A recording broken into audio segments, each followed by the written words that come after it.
Well, guys, gals, wasn't exactly what we were hoping for, but opening day has come, it has gone, and it has left us a little dissatisfied. Welcome to the Juicebox Heroes podcast on our opening day reactions recap. I am one of your hosts, Chris, and also with me is my guy, my wingman, my right hand man, the guy who showed me that not only can I be disappointed in baseball, but I can also be disappointed in my golf game. Here is PK. Man, What's up? What's how you up, man? feeling, man? I am a little frustrated, a little pissed off.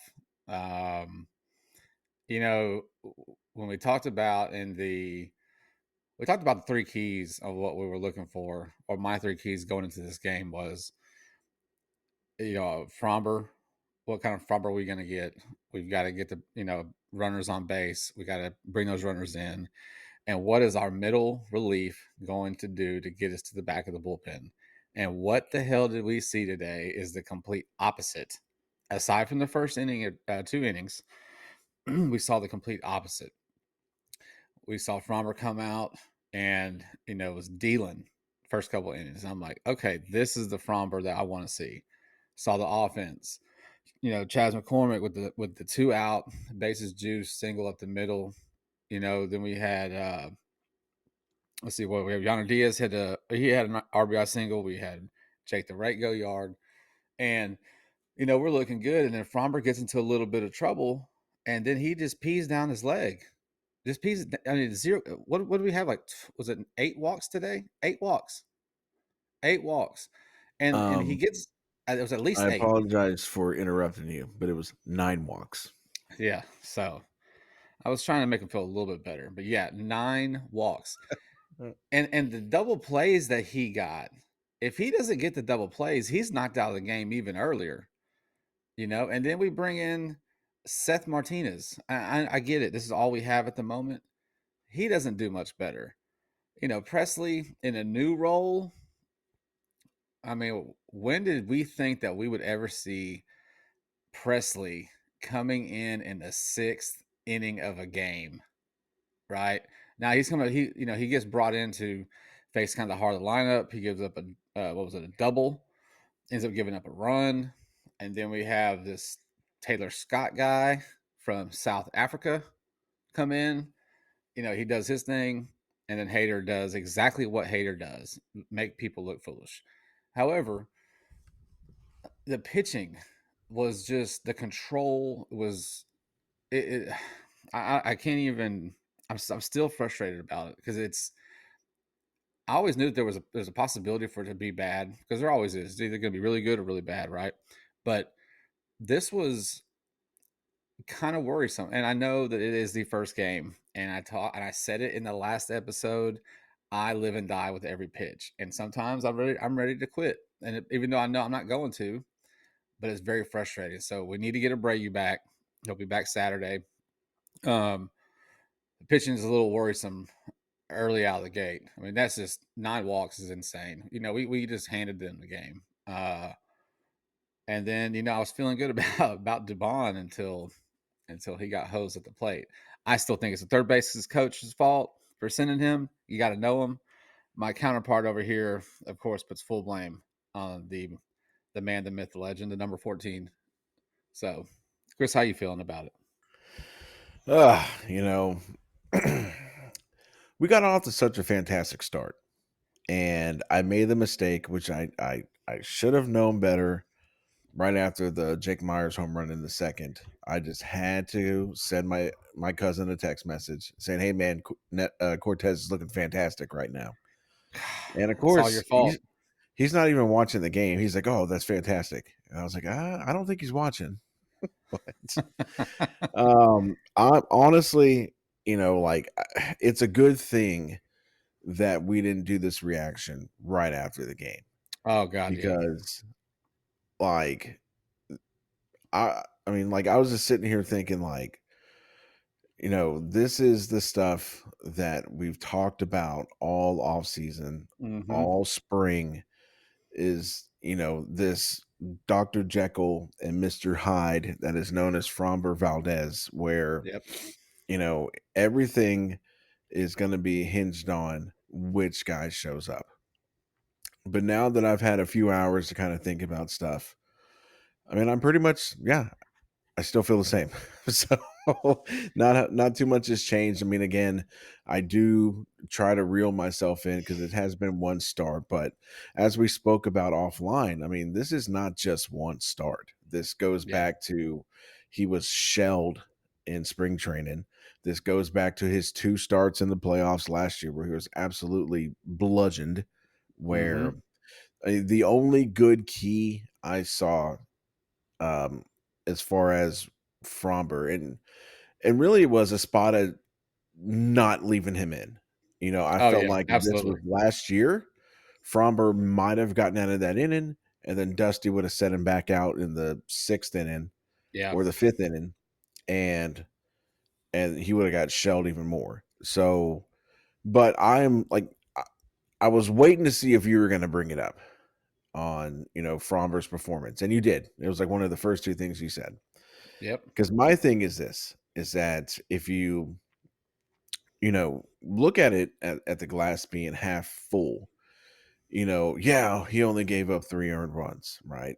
I'm not focused on the walks. Why? You should be. You should be focused on the fact that out of the four complete innings that he pitched, three of those innings he Yeah. had the bases loaded.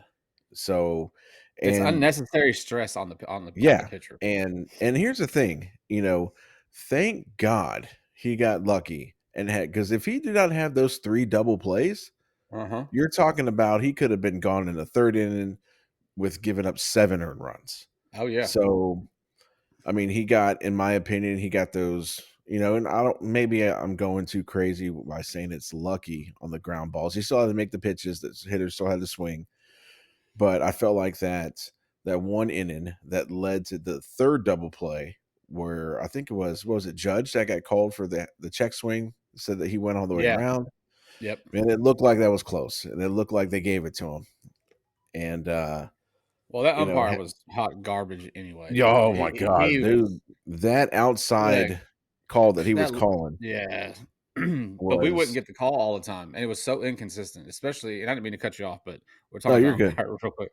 And if you're looking straight at just the K zone on TV, and if you're going straight off of that, how many or how many strikes were called balls and balls called strikes? And I mean, it seemed like we were getting squeezed a lot. And that's not an excuse for what happened, but it was pretty evident that this guy's strike zone was pretty inconsistent the whole game. I mean, it was terrible. It seemed like it widened as the game went because, Yeah. like, there was a call strike three on Kyle Tucker, and Oh yeah, a slider. and It was a my slider thing away. is, don't put that box on the TV and tell us what the strike zone is. Just have the umpire call it, call a third strike.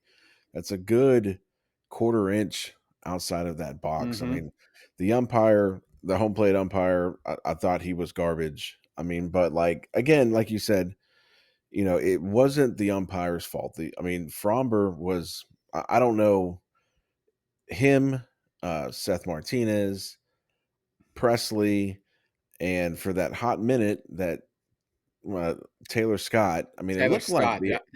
Yeah. I almost keep wanting to say Taylor Swift, but That's I the mean, wrong it's, podcast. Wrong yeah, podcast. it looks like they all left their command back in Florida, Yeah. and the only thing I can do right now is just kind of be like, okay, first game of the year, we can't go in crisis mode. I mean, but like you said, man, we pinpoint saying that this game and this season, honestly, but mainly Hmm. this game was going to depend on Fromber and that middle relief. Yep. And, the one thing I will say is that, it's not what we have. I mean, because, that middle relief is still going to be there minus, maybe a One. Parker Mushinski or something, because once a Brady comes back, he'll probably be the guy that gets sent down. But we're still going to see, you know, Seth Martinez. You didn't even touch on Montero, who did Montero things. Oh, I forgot. Well, see, And he's yeah, forgettable. so that's what I'm saying is that, like, I mean, these guys are, I mean, it's not like we have these really, really good middle relievers that may be hurt that we back in like 10 days. And we just have to look at our middle relief is pretty much a bunch of AAA guys. I mean, these are Yeah. guys that are here. They made the team because there is nothing else for middle Well, because relief. somebody had to make the team for the middle Yeah, relief. so in that aspect, yes. I mean, and I think it was I don't remember if it was something I read or something they said on the broadcast saying that like only Parker Musinski and I think somebody else, Seth Martinez, are the only two guys right now with minor league options. So you Yeah. can't. So it's not like most of this bullpen is interchangeable outside of well, right now we're looking at the big Right now, one. yeah, We're looking at one because yeah, we haven't even seen Abreu come back and pitch. yep, Um, yep. but I mean, I liked what I saw offensively. I mean, I think the only guy in the order that didn't get a hit was Abreu. He looked like Abreu of mid form last year, where he's the king of the ground out to shortstop. Um, but I mean, Jake went deep. Jake the Rake went deep. That was He pretty mashed that surprising. ball though. I mean, he Uh, mashed it.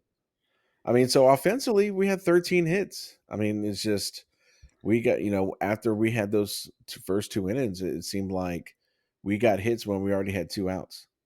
Yep, And yep. when you have a garbage strike zone, I mean, you have to protect against everything. So you leave yourself open to you widen your own strike zone because if not, then you're in fear that that umpire was going to call you strike three on a ball that almost hit the opposing team's dugout. I mean, so you kind of have to protect on those pitches, which means you're going to swing at stuff you normally wouldn't swing at. Yes, I Look, also give full responsibility to Mauricio Dubon for not being faster it's the because had coach's that have been responsibility to know his players. uh, yeah, it's the responsibilities on the players. He should have ran more sprints. I mean, but that was a pretty. I mean, like I said, to give credit, Look, it was that a was a hose, damn good man. throw. That was a good Yeah, throw. it was dirty. It I was mean, dirty. I can't say for sure, you know, that he was safe, but he looked out. That's all I'm saying. Look, And I think based like the broadcast said, based on the replays, there was nothing there definitive that could overturn it, right? Like there was not a clear because I saw there was a couple of them where I was like, oh, he tagged him late, the hands on home. Then they do another angle, and it's like, okay, well, he got him on the belt before his, like an inch before his hand touched, so it's just too close to overturn it. But like let's go back to the first couple innings where you had Nestor on the ropes. You had the bullpen on day one up and stirring in the first inning. In the first inning. And yeah, we scored the 2 runs on 2 outs, right? Great. I mean, thank God we scored on the bases loaded situation. But you've got the guy on the ropes. What did he do after the second inning to us? He started mowing us down. I mean, just retire, not mowing us down, but mowing us in the sense of retiring batters in a row. I mean, he had a good few inning stretch. The guy made it to the sixth inning, right? He made it to the sixth inning. Nestor did when you yeah, had the bullpen stirring in the first inning. So you've got someone backed up like that. And look, I'm not saying it's easy, but you have to score. You've got to just put them down for the count, go to the bullpen, and just keep stacking runs. But hey, look, it's game one. We were super amped up about it. I'm still pumped for the season. It's definitely not the way we want to start. I mean, I think I would much rather against the Yankees, I would much rather not lose the way we did, which was going up, 4 runs, letting them come all the way back, getting hosed at the plate, in the ninth. I mean, it's it's terrible. It's terrible. I mean, it's terrible for the day one. This is the complete opposite of what I was expecting, man. I don't even know what else to say about it. I mean, it pretty much turned into two different games. I mean, it was like Yeah, it game did. one was innings one and two, and everybody here was going crazy. It's like, oh my god, man, we may beat these guys 9-0. This is going to be a Yeah, shellacking. And then it just turned into, like you said, I mean, Nestor ended up retiring 12 in a row. And then, I mean, he did, like he turned into a different pitcher. I just don't know if yeah, he just settled down or, you know, um, maybe the offense became a lot more aggressive because, they saw how they had success in the first two innings. Mm-hmm. But I mean, like I said, I mean, like he made the pitches when he had to make them. Unlike on the opposite side where you had Fromber who, couldn't hit the broadside of a barn. And it's just, it's frustrating because it's like you don't not this. I mean, obviously not day one, but you don't want to look at a guy like Fromber and you're almost at the point where it's like, okay, we've seen enough of this. This Mm-hmm. isn't just a hiccup. This isn't, you know, he's got to get used to throwing without his braids flowing in the air. Um, I mean, we've seen a good chunk of this Fromber. It's like essentially once he threw that no hitter last year, it's like he fell off the map. Right. He had a couple of decent starts here and there, but for the most part, it's like, who the hell is this Fromber? I don't. I Yeah, and mean, I some don't of get it it. sits today, like on. So his issue today was his control after the second inning because we were talking during the game and it's like his curveball looks like old Fromber curveball. Like they are chasing it and it's down in the dirt, so that means his curveball is on, right? And a couple of his hits were a bleeder down the third base line that Bregman thought was going to go foul and it didn't. Verdugo hits a jam shot opposite field blooper. Like they had, when he got contact, he got it soft contact. But when you have soft contact, when you have the bases loaded because you just walk three guys or two guys in a row, that soft contact's going to score. Any hit's going to score, right? So he had his moments of being good, like we said, the first couple of innings, but then we're just back to the same freaking Fromber. When he gets in a bind, and he didn't look. The thing was, is that on the mound when they would cut to him, he didn't even look like he was upset or anything. Like I was watching him, he was like, the way I took it, his response was almost like someone asked, "Hey, you good?" or something like that, because he would say, like "yeah" or whatever, and maybe they were asking if he was good with the ball, but I kind of took it like, okay, he's good, so I'm like, yeah, let's keep this thing going. But every batter, we're going 2-0, 2-0, 3-0. I mean, we had six balls in a row, like we can't even find the strike zone. So he's supposed to be our ace, man. This was what he needed to get us out in the right foot. And too bad we didn't play a 3 inning game. We could have got the win and the save. Yeah, I mean, I'll tell you what. It's not a recipe for success when you're always in a 2-0 count, 3-0 count. I mean, the good thing is his pitches had a lot of movement on it. It's just that Yeah, they movement did. was not in the strike zone. So, Yeah. I mean, like you can't expect to go deep into a game, and especially knowing that we do have issues in our bullpen, especially the middle relief. That's not a recipe for success when 3 out of the 4 innings, like we said earlier, you have the bases loaded. I mean, he was at 71 pitches through 4 innings. And Mm-hmm. then I don't even know what he topped off at before Joe Espada finally had enough. So, I mean, kudos to Joe Espada because I'm sitting here, I'm texting you, and I'm like, okay, we can pull him now before this becomes, A 7-5, disaster. 8-5 real quick. And then they pull him. I'm like, okay. So Seth Martinez, all right, dude, get us an out. Mm-hmm. So in my opinion, thumbs up to Espada for that move. The only thing that I would kind of somewhat question, I understand the thinking behind it, was the was when he pinch hit Singleton for Jake Myers. Oh yeah. God. Um, I get the reasoning, because normally, I mean, Singleton does have a pretty good eye, but I mean, the guy hits Uh, 053. Was that the stat they put up? He bats 053 as a pinch hitter. I yeah, mean, that's so not I what you get want it. as your pinch hitter. I mean, I get it. You want the lefty versus the right-handed hitter or the right-handed pitcher. I get it. I mean, but if your only lefty option is a guy hitting 053 as a pinch hitter, then you need to go find yourself a better left-handed hitter off the bench, in my opinion. He's a free swinger. Yeah, He and we've known this forever. He strikes out or he hits a bomb. And My thing was occasionally he walks into a walk, like in a tight situation where I think in those situations, I think going in, he knows that he has to be selective, right? Like this one was, oh yeah, you have to be selective in this situation, but it's game one, right? Like I guarantee you, if he were to be hit with some truth serum, he was probably up there thinking, if I get this fastball down the middle, I'm mashing this thing. This place is going to go crazy.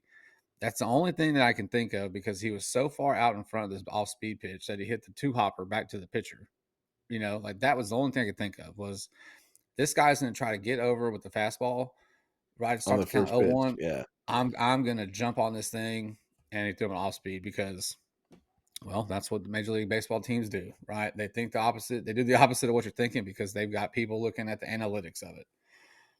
But if this guy's going to be our left-handed option off the bench in late inning situations, as soon as I see his name on the on deck circle, I'm already like, okay, here we go.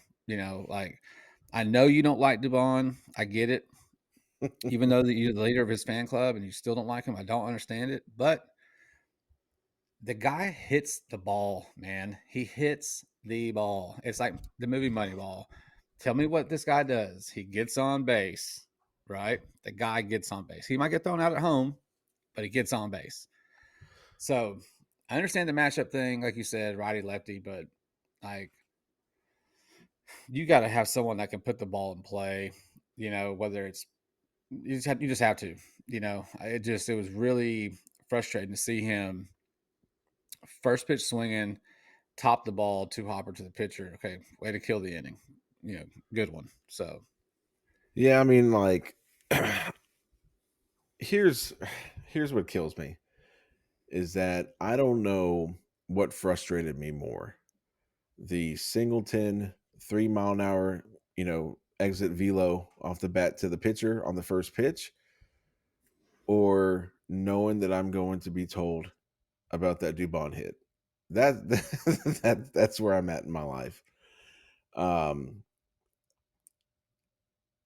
yeah, like it was like when Singleton came up, I was thinking in my head, this is going to go really, really good or really, really bad. 50-50, 90. It's probably going to be really bad. Or and maybe it did he'll get a walk. I was just surprised to see him swinging out of his shoes on the first pitch. I figured he would have taken a pitch. at least one. And yeah, especially in that situation, I would think that the spotter would be like, wait for, unless you get the pitch of all pitches, Mm-hmm. the mistake pitch down the middle, try to work a walk. Let's get that run. Because I think the bases were loaded, weren't they? Or we had runners on second and No, third. I thought they were on. I thought they were on first and second. We had two runners on. I can't remember what. I think it was first and second. I think Yeah, maybe it was but second and third. I don't know. But there were two runners on. I can't remember. But I didn't have time to remember because that at bat was so quick. So That's I true. mean, it was one They pitch, chopper to the pitcher, and then like that's like at that point I just threw my phone on the couch and just walked off. I was like, I don't even know. yeah. It. But the good news is, like I said, to kind of walk everybody and ourselves back away from the edge of the cliff. It's game one. We How many still have more games do 100. we have, Chris? We have 161 more games. Okay. So as much, trust me, it's frustrating, man. Like, because then I started getting texts from my cousin. He's like, "Hey, man, how's that game going?" It's like, man, I don't even know. I ain't trying to I talk don't to want you to right talk now, about man. it. And it's just like, I mean, it was just frustrating to see It's every frustrating. relief pitcher come up, and it's like, okay, maybe this, nope. And I want to say outside of Josh Hader, and maybe even Montero, and that's because Montero gets, the good thing about Montero is he's not going to let the bases get loaded because he'll give up a 3-run bomb before the bases, before Exactly. he's not going to let Exactly. three He'll guys let get on base. he'll let them score Uh, before that. yeah, he's like, I'm just going to give it to you guys. I'm not going to make you guys work for it. God, But they put his stats up, and it was like a 5 ERA from last year, and it's like, God, this guy.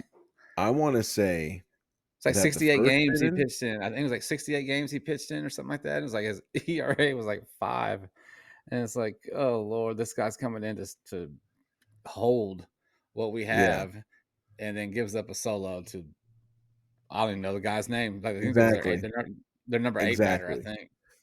I think he is so important to that team that he still wears like number 85 or something like that. Yeah, yeah, That's who yeah, he gave up a yeah, home run to. Not Judge, yeah. not Soto, not Stanton, number 85. That's who he gave up a home run to. Yep. So Yeah. the very frustrating thing is that I want to say inning number 1 and inning number 9 were the only 2 clean innings of that game Mhm. that I can think of. Because I know after the first inning, Fromber, that's when he started letting traffic on the bases. I mean, he got bailed Yeah. out by 3 double plays. Then they gave it to Martinez, who immediately gave up a walk. And then they brought in Presley, who Mhm. he gave up a Leadoff run because I double. think, Leadoff yeah. double.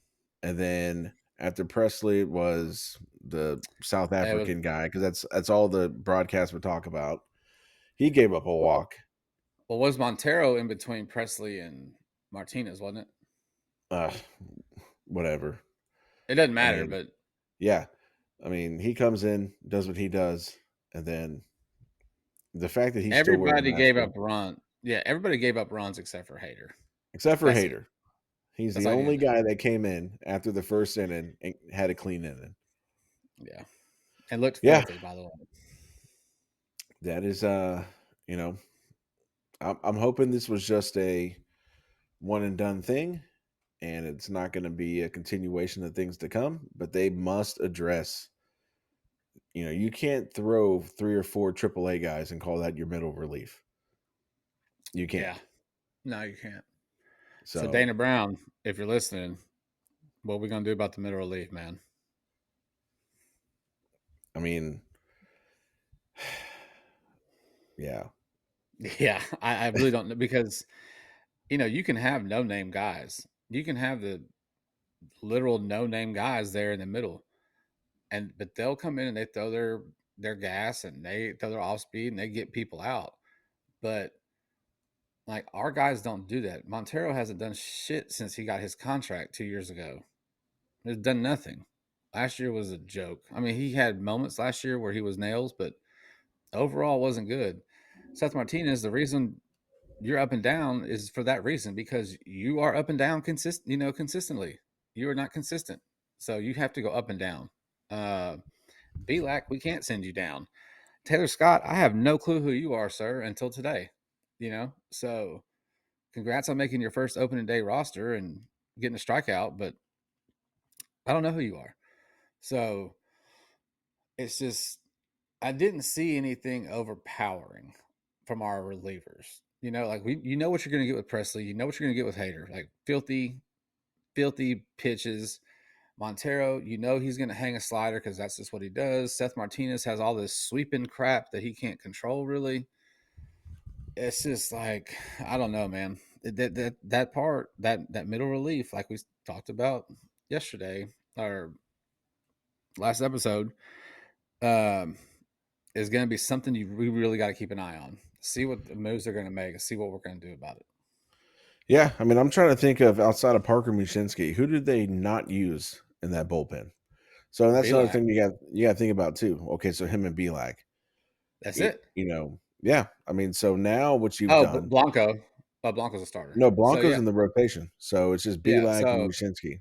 because So they're running a 6-man rotation right now until Brayu gets back. They'll run 7.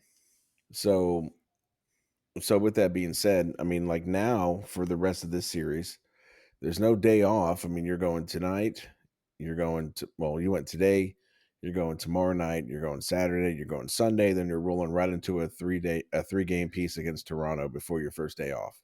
So So they now, don't have their first break is next Thursday. They're traveling. Yeah, next yeah, Thursday. Then the series I mean, against so Texas. now you're going to tax that bullpen that's already, already beat up already. I mean, but I mean, there is a light at the end of the tunnel. Hopefully by, you know, I haven't heard anything or read anything, but hopefully by the end of maybe the Texas series, we'll get JV back. So that'll push one of Mhm. those starters back into the bullpen. So Mashinsky will hopefully already be back. You'll probably already be optioned once Abreu comes up. So Yeah. So I mean, we'll start to see a little bit more consistency as we weed out these guys that are continuously up and down.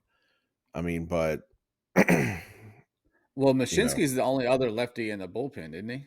he's yeah. Well, besides Hader, But besides you're not him gonna and Hader. bring what I'm getting at is that they might send, Taylor Scott down Oh yeah, I mean and he's leave another one. and leave Mashinsky up as another lefty, outside the closer role. You know what I mean? To have that Well, matchup. I want to say Not for the that we most were part, last year they didn't even have a lefty; they were all righties for the yeah, most well, they part. also there's a lot of things that were different last year Yeah, I mean, with the rotations, catching situations, yeah, certain I mean, players not so playing. like we said, man, it was very frustrating. But the good news is one down, 161 to go. I mean, yeah, Let's go get one tomorrow. yeah, Let's go that's get all the we win can tomorrow. do. As far as watching it, that's gonna be another fun adventure because tomorrow's game's So gonna be on Apple TV, App, Apple TV, yeah. and then I think Fox on Saturday's game's Saturday. gonna be on Fox, and then it'll be back on the Space City Network on Sunday. So Yeah. hopefully, for those that don't have Apple TV, that sucks. It does. I don't I know think I have why. Apple TV. I think, yeah, I mean, I do, but I think they have two Apple TV games the first 2 weeks of the season, and I'm like, why is Apple getting all these games? I I mean, can't I believe get this it. game wasn't on ESPN today, to be honest with you. Like I really can't like I know they're gonna be in Texas for the banner drop and all that crap, but I'm kind of surprised that this game wasn't on like ESPN2 or something. Well, that It's was just the because it's thing that the Yankees in Houston. Texas, the Rangers banner drops, all that's not going down till Saturday. They already did it. I saw a thing on ESPN. Oh, I'm sorry. They're doing the rings on Saturday. That's what they're Okay. doing. So, I mean, whatever. I mean, I get it, but it's not like there's a lot of other compelling games. I mean, Baltimore beat the brains out of the Yeah, Angels. I I saw mean, that. so I mean, it is what it is. I mean, but you know, again, not the way we wanted to start, but Yeah, yeah, definitely not the way. But you know what? Like you said, man, we got 161 left. Today's over. Let's just come in tomorrow, get a dub. We can still take the series, man. Three to one. I'll take that. I'll take it. I'll take a 3-1. You know? yeah, I mean, I'll settle for a 3-1. Yeah. But I mean, like I said, I mean, we need a good start from Javier tomorrow night, and Yep. offense needs to, you know, and we didn't get a lot into the offense mainly because the biggest letdowns of today's game was the pitching. I mean, I think those guys are going to hit. I mean, outside of a single here and there. I mean, eventually. I mean, I don't see Altuve continuously going 1 for 5. I mean, Jordan, he had a couple of hits. I think Diaz had a Yeah. couple of hits. McCormick, like I said, the only guy who didn't have a hit was Abreu, which not shocking. But Yeah. I mean, the offense will pick up. As we start getting guys healthier, Keedy and JV, that'll weed out some of these guys that are continuously up and down. I mean, really, what we're waiting on is the savior of our bullpen to get here, That's right. and you know who that is. Brave. I was going to say Forrest Whitley, but yeah, Brady too. That's who we're waiting on. Like, come on, Forrest. I mean, so PK, you got pretty much anything else to add? No, man, that's a pretty good segment on reaction Thursday. Yeah, I got you. So we will continue to from this point out or this point on. I'm sorry, we're gonna maintain our releases every Thursday, catching you guys up on the games that took place between the last episode and the current one about to drop. Also looking into the weekend series that will be coming up. So Yep. again, we appreciate everybody taking the time to listen to us taking the time to follow us and get uh, following us on the Facebook page and YouTube and all that stuff. I mean, and we're going to continue to bring you guys all the stuff, Astro stuff that you guys are looking for, and hopefully we'll exceed those expectations. So for opening day, I am Chris. I'm joined here with PK, and looks like we'll be signing off. So you guys have a good one. Talk to you later.